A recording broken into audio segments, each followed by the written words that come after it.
Hello again, everyone. It's Carpo here for another video. I'll make two today because, well, because I want to. I wanted to talk for a moment about belief. Just a quick video, hopefully, because I'm not going to tell you what's true, nor am I going to try to dismiss what others believe is true. On the contrary, I wanted to put belief in a perspective that I hope will at least help a few people to ease the burden on each other when it comes to the things that we think are true. I know that in this post-truth era, as we call it, nobody wants to believe anything. In fact, it's become the norm to consider anything you don't want to hear. Fake news or biased news or, Illuminati-owned propaganda, whatever it might be. I'm not going to sit here and debate what's true and what's not true.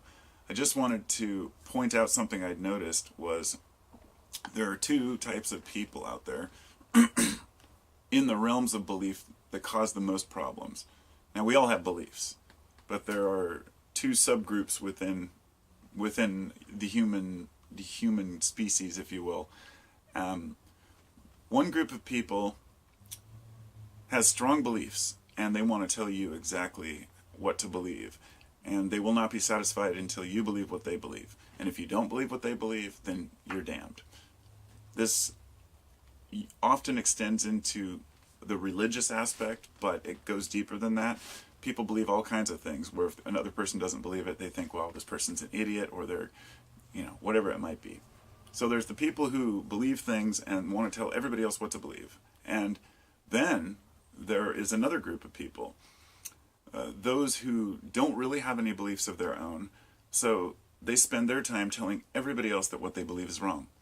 And these aren't just people who casually come across someone in a conversation and say, oh yeah, well I disagree with that, I don't think that's true. I'm talking about the folks who actively seek out, say, a Christian forum because they're an atheist and they want to tell the Christians they're wrong. Or Christians seeking out an atheist forum. And those are just the most extreme versions of it. This goes into the political spectrum with left and right, I believe this way, so instead of, believing what I believe and accepting what others believe, I'm going to go out and spend my time telling others what they should believe. Now, I'm not saying that somebody isn't right, because in many cases, someone is right and someone is wrong. And some people would say, well, in every case, someone's right and someone's wrong. Of course, but that's not true. Like in the political spectrum, both sides have something to contribute, and we have divided ourselves so much among those lines of, I'm going to tell you what to believe, and if you don't believe it, then, you're damned. The extreme of that is believing that everyone else is going to burn in a fiery pit of hell, which is why religion has become such a target of so many people, because they say, how dare you, tell me how to live my life type thing. But I think that to avoid both types of people like that, is crucial for all of our well-being. And to let folks know, hey, it's fine if you want to have your beliefs. Life is complicated, And this book right here, I bought a book a couple months back. It was called Nature and Psyche, and it's about how it started out. I haven't got very far into it. It's talking about why, say people go out and violently protest, people on the left, if you will, or the liberals, and why we've led to this extreme division within people, and how, what are the natural driving forces for that. This book I ordered used off Amazon a few days ago, and it's just a few bucks. It's called 6 Impossible Things Before Breakfast, which is a line from Alice in Wonderland, and it says The Evolutionary Origins of Belief by Lewis Wolpert, and I'll just read the little synopsis on the back. It says, why do 70% of Americans believe in angels, while others are convinced that they've been abducted by aliens? Why does every society around the world have a religious tradition of some sort? What makes people believe in improbable things when all the evidence points to the contrary? In 6 Impossible Things Before Breakfast, evolutionary biologist Lewis Wolpert delves into the important and timely debate over the nature of belief, looking at belief's psychological basis to discover what evolutionary purpose it could serve. Are there advantages to imaginary friends and fantasy worlds, superstitions and religions? Are we born with an evolutionary defense mechanism to believe in things that make us feel better about the world? Wolpert leads the reader through all that science can tell us about the beliefs we are so instinctually sure of. He deftly explores these questions and the different types of belief, those of children, of animals, of the religious, and of those suffering from psychiatric disorders, and he asks whether it is possible to live without belief, or whether it is a necessary component of a functioning society. Perfect. I mean, that's kind of where I'm at in my studies of belief in life. I don't really get into one particular study, but I'm always studying several different realms. And to me, belief is one of the most crucial things to understand, not for the sake of knowing what's true, because I don't believe that that's really possible, because I know that that's a very subjective point.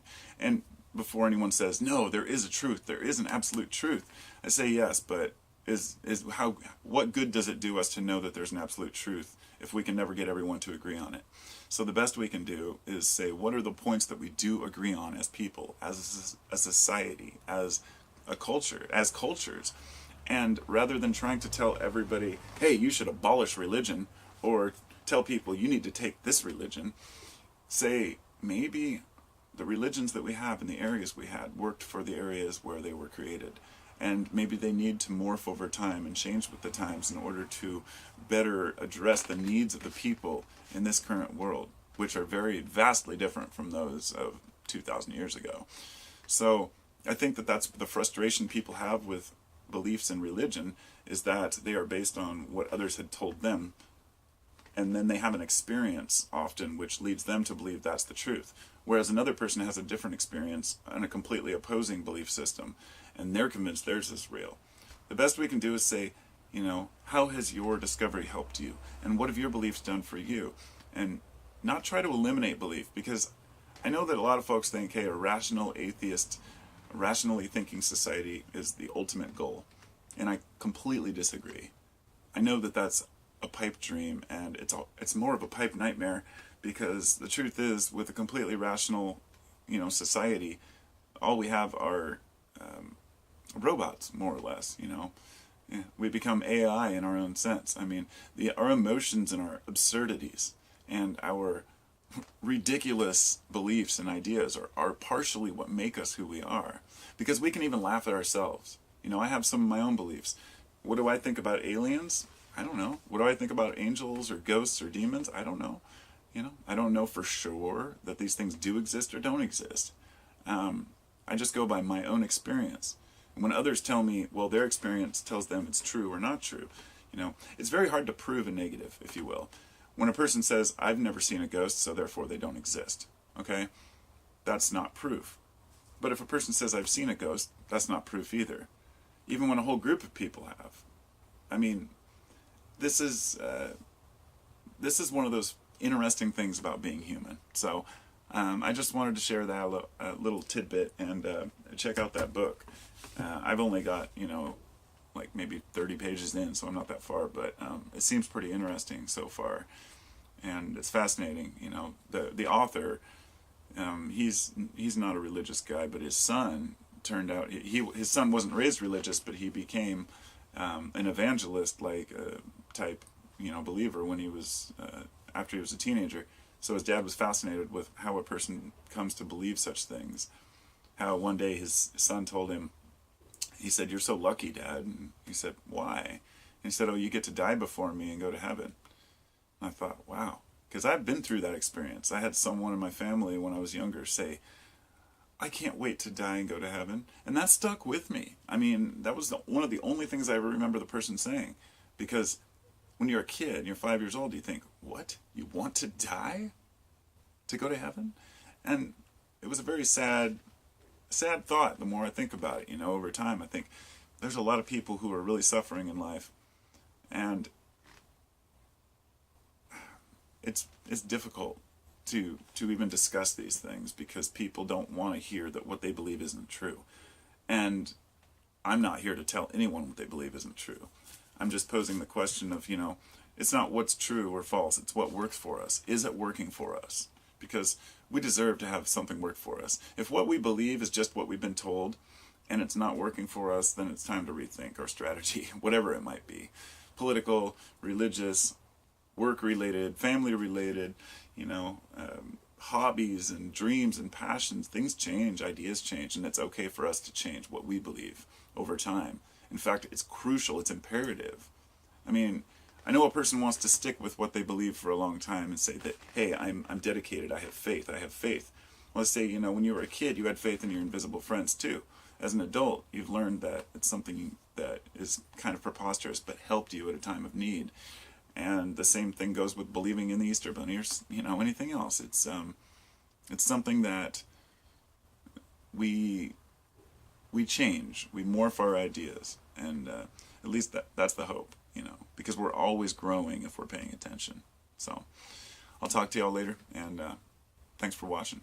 Have a wonderful day. And what other people say at the end of their videos, they talk about their other channels, they talk about their Patreon. I need to get my shit more organized on this channel so I can actually do something with it. That's assuming it doesn't get terminated like my last one for no apparent reason. So these are Carpo's thoughts on the internet. Later, peeps.